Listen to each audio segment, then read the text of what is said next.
This is Dr. David D. Schein. Welcome to this edition of Saving America. And we've got a special program for you this week.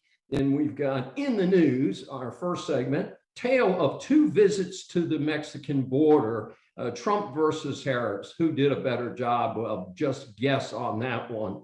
And then rumor of the week is the real source of the Wuhan virus is also known as the CCP virus. It continues to leak out. Why wouldn't every American, including those clowns in Washington, want to know what has really brought this upon America? And then our third segment is just the facts, and we frequently have a guest, and we've got a special guest this week, and that is Zach Stuckey, who's a business consultant. He helps companies primarily in the Western United States. He was heavily influenced by the late Harvard management guru, Clayton Christensen, and we're going to hear from him about that.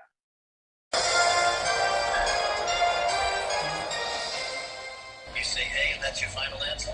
Moving on to tale of two visits, the broken U.S. border, we had Giggles Harris, who was supposedly he's supposed to be in charge of the border crisis or the border control, which has turned into a crisis due to the incompetence of the Biden administration and his handlers.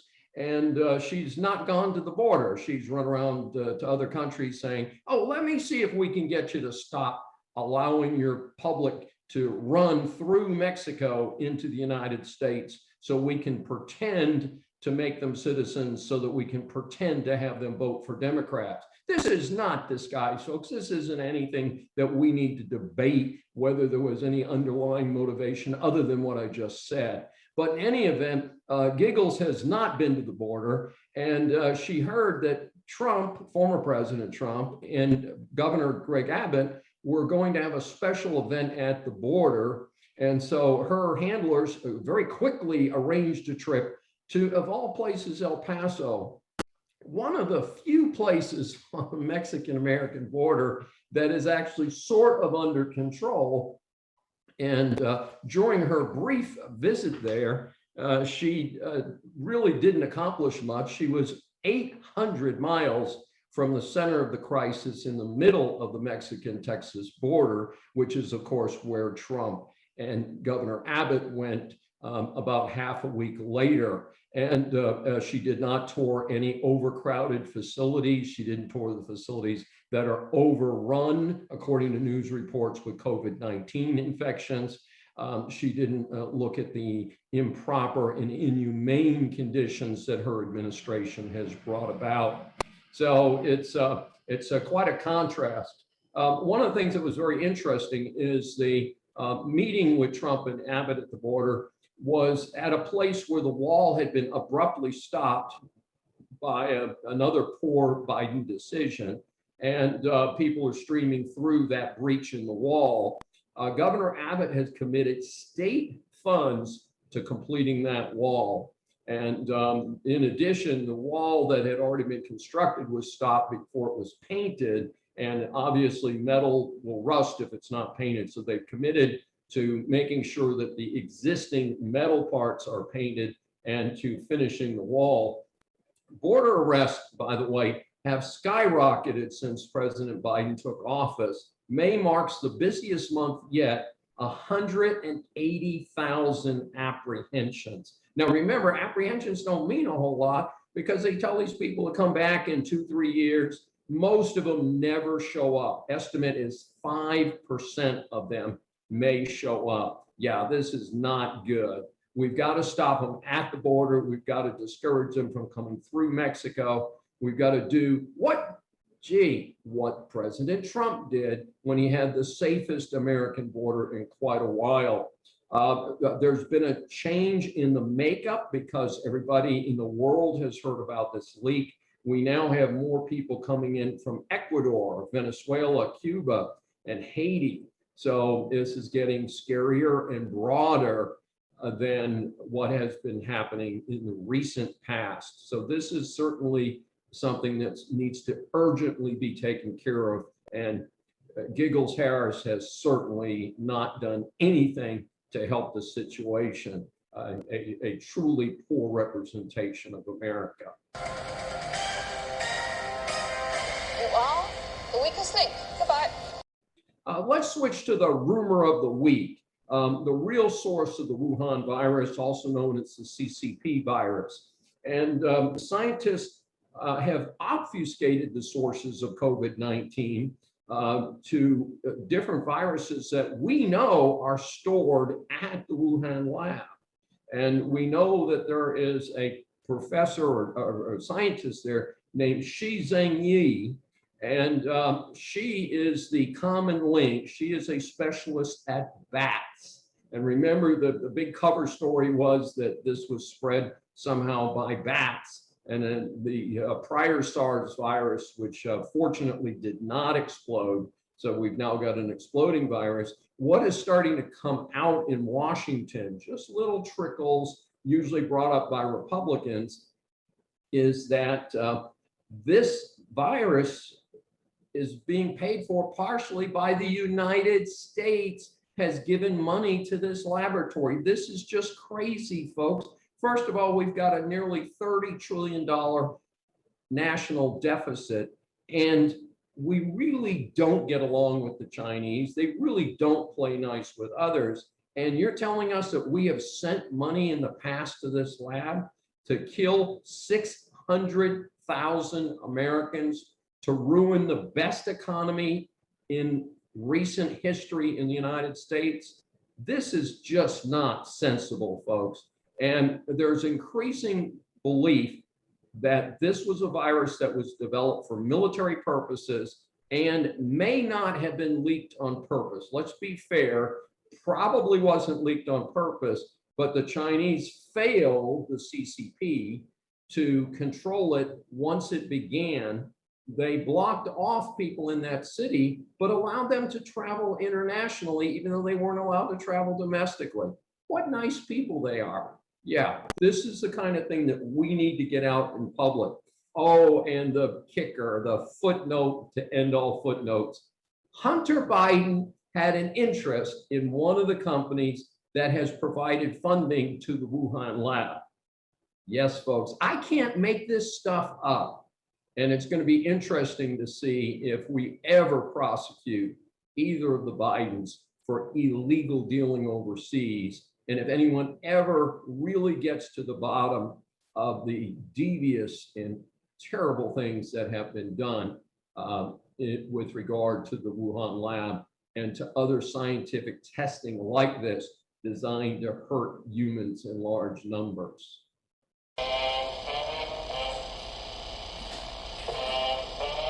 Just facts, ma'am.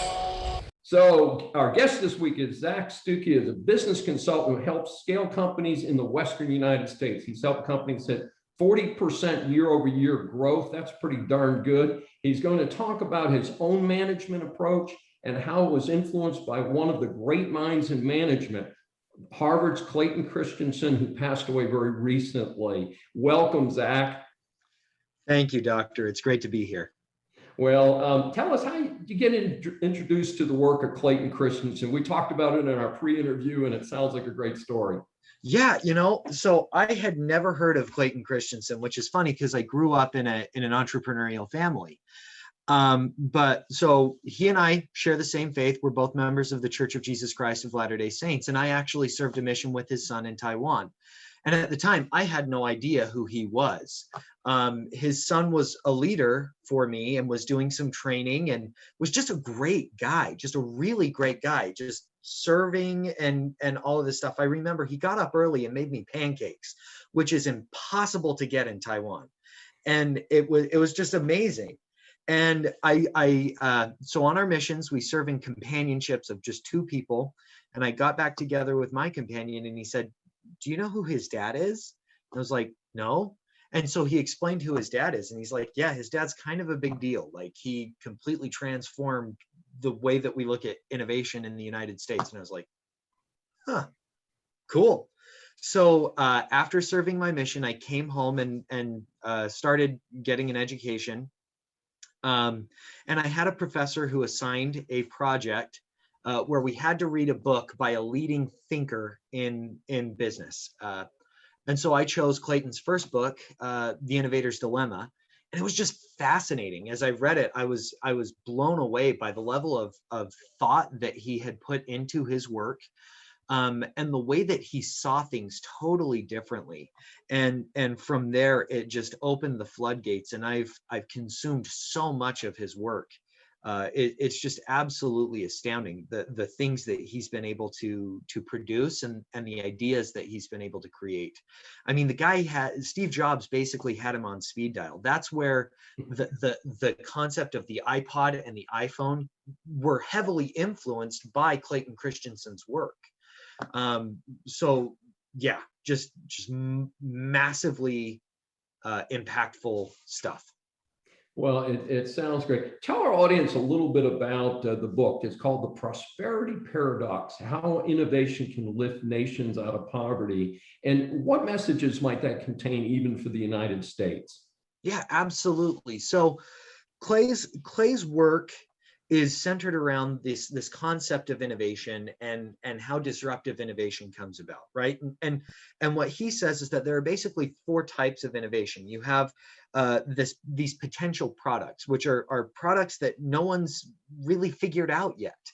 Once they figure them out, then you have these sustaining innovations that just go through and they just make that product better and better and better. And then you have these disruptive products that step in and they grow markets by either attacking the low end of the market and moving up market, like Nucor Steel or Toyota and Honda in the 80s and 90s. And then you've got this efficiency innovation, which is let's just improve what we do and let's get our money back. And so essentially what this prosperity paradox is it's based off of this concept of innovation and how it's impacted by what Clay called the new church of finance. And what this new church of finance is, and it's really fascinating for me, who has a BS in finance, and let me tell you, sometimes it was BS. This new church of finance basically worships at the altar of RONA, ROI, and net present value. Right. And essentially what that says is you want to get a substantial return on the net assets that you're going to put into the project. And it makes sense. But what Clay was able to find is that they embraced this thinking in the four tigers in Asia. They really embraced this thinking for a while. And what they found is that it was that thinking that actually led to the stagnation that they're experiencing today. Because here's what happens, right? You have a great idea, like Netflix, right? Or some other great idea. And you come into the market and you say, I've got this great idea. And the CFOs in this market say, sure, it sounds like a great idea, but let me just plug in and see what comes out of the RONA calculation or the NPV calculation or the ROI calculation. And what often happens is that the return from that calculation says, this is a bad project to do. Don't do this project because the ROI is not sufficient.